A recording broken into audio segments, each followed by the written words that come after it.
Welcome to the March 12th weekend update. I'm Mike Scanlon, City Manager for the City of Osawatomie, Kansas. Today's update will be broken into two parts. The first part is going to be electricity.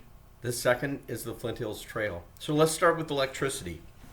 Electricity, and really the price spike that I started talking about last week, has yet to be finalized. In part, we're still getting what are called price cost adjustments from some of our producers, which allow them to adjust their prices as the price of fuels fluctuate over time. So this includes the Grand River Dam Authority, who we buy electricity from, WAPA, who we buy electricity from, and SPA. And SPA stands for Southwestern Power Authority. As we finalize those costs, we're going to take advantage of that program that I talked about last week with the state treasurer, in which they are going to provide us with a low interest loan that we can take out for 10 years at 0.25% to flatten that price spike. So as we get more information from all of our providers, as these things work through the court system, because I know that there's pricing issues that everybody's trying to figure out and deal with, we'll get to a final number. But I would guess that final number isn't maybe until July or August.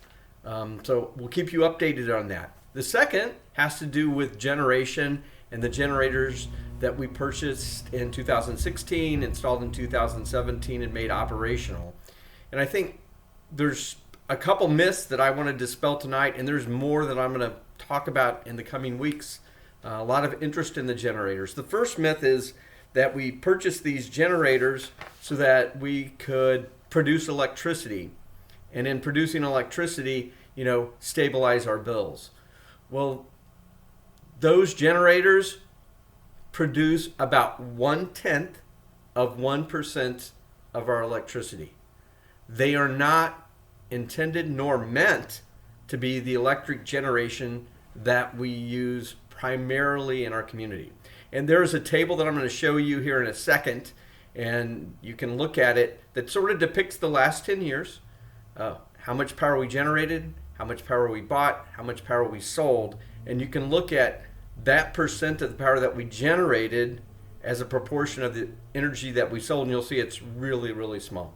So 99.88% of all the electricity that we've sold in the last 10 years have come from outside of Osawatomie. It was not produced here.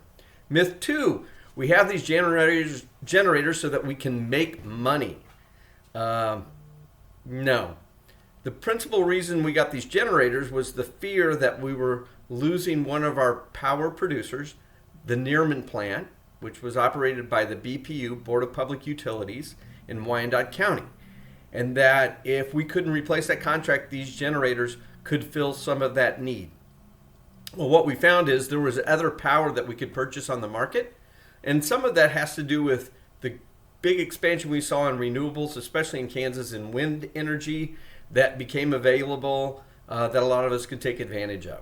So I think there was already a replacement source of electricity out there without us necessarily needing to purchase the generators, but that was one of the principal reasons. So myth 1, we produce electricity with our generators that we sell to you. No, 99.88% of our energy comes from outside of our city. Myth 2 is that we bought the generators to make money. No, we bought the generators because we had some fear that the plant that we were going to lose, we couldn't fill that electric need. I'll talk about some of the other myths that I've heard next week. Now, on to the Flint Hills Trail. The Flint Hills Trail, if you've been down there, the station is under construction, footings, they're about ready to pour a foundation. I'm going to include a little video that I took today from down there. But in talking about the Flint Hills Trail, one of the things that I'm really proud of is the number of people in the community that came together on the Flint Hills Trails Task Force that was organized by the City Council, and it's those people that have made a difference.